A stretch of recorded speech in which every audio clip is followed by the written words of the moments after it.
Twongeye kubaha kaze mu kiganiro cyacu cy'uno munsi.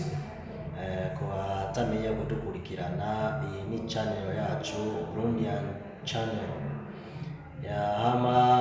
Twabasaba kugira subscribe, mukagira kajya ka notification kugira ngo muzore mukurikirana amavideo yacu, kandi ntimwibagire kugira commentaire.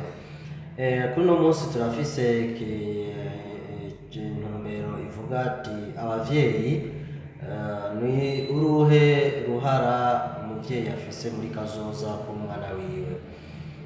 Ugerageje kuraba urashobora gusanga umuvyeyi afise uruhara rurenga ibice 80% muri kazoza k'umwana. Yego, ndazi harimo abajene benshi badukurikirana, barashobora kuvuga ati jewe nta bana afise, ariko uzobagira. Ni vyiza cyane kugira ngo tuze turakurikirana utuntu n'utundi. Nuko rero wovuga ati mbe umuvyeyi afise uruhara rungana gute? Urwo ruhara ni runini cyane kuri kazoza k'umwana. Ugerageje kuraba, uze urabe mu miryango, akarorero mu miryango y'abantu bize amashure bakaminuza, akagira amadoktora, ibiki, ugasanga bakora ubuzi bwiza cyane muri leta. Bamwe n'abadokiteri n'abaganga, abandi abajeniyere, usanga barongoye amakampuni, bari hanze y'ibihugu, barungitswe n'igihugu. Uzosanga benshi imiryango yabo, abana babo, generation yabo ko izogenda ikurikirana, bazohora bamenya ati sokuruza yari directeur general, usanga bose generation yose ikura bari muri class yo hejuru y'abantu bize. Kuko abavyeyi babo kujya kuntu bakuze babona abavyeyi babo nabo basokuru babo barize, nabo baguma basunikira abana babo, bagira ingufu cyane mu bana babo kugira ngo babe muri ijya class, bagume bari muri ijya class, ntibasubire hasi.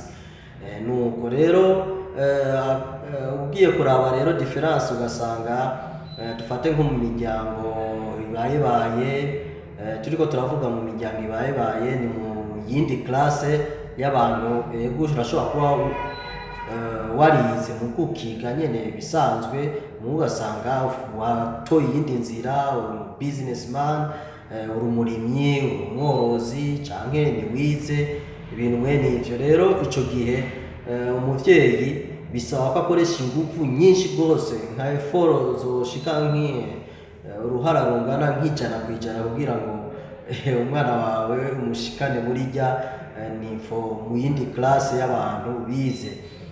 Rero bica bisaba yuko umwereka ingufu, ukamwereka ko ibintu wewe uri kurakora, ibintu vy'ivyashara uri kurakora ataco bimaze. Utegerezwa kumwereka umwana kuva akiri muto ko atari ibintu vyiza, kugira umushire hajya akurikirane ivy'ubwenge. Kuko utamuhaye ingufu, ari ivyo akeneye ku ishure, ari uburyo bukenewe, umwereke ko ategerezwa gukurikirana bijya, azoguma abona ko papa, muvyeyi wanje agenda muri Tanzania akazana imizigo agashora mu Burundi, tukarya tukamererwa neza, nawe azoguma muri rya ntuze. Rero hajya uzoca usanga generation y'uwo muryango nawe ugumye muri business, uburimyi.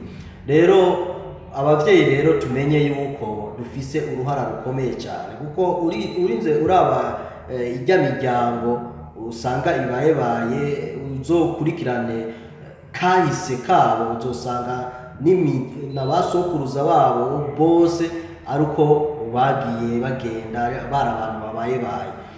Rero turakwiye rero kuraba ukuntu imiryango ibaye iciye bugufi. Ego urashobora kuba warize canke bisanzwe, mu ugasanga muri ya classe nyene yo hasi. Turakwiye rero kuraba ko abana bacu nabo tubasugumira muri classe yo hejuru y'abantu bize.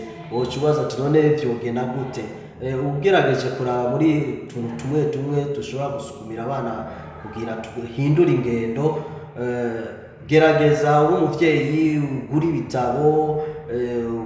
ugura ibitabo umwana aza arasoma, kuri asange avuye ku ishure ashikire munuze mwikaye muha inguvu akiri muto, kuko hajya igiti kigororwa kikiri gito. Asange icumba ciwe cuzuye ibitabo, tangure kumwereka gusoma hama umwana akure buke buke abona ko hari agashangema. Wewe ivyo ukora n'ivyo yakunze asanze nka icumba ciwe cuzuye ibitabo, wewe akabona icumba cawe nta bitabo biriyo, mukazobona ati ivyo byose umuvyeyi hari ahantu akeneye ko nshika.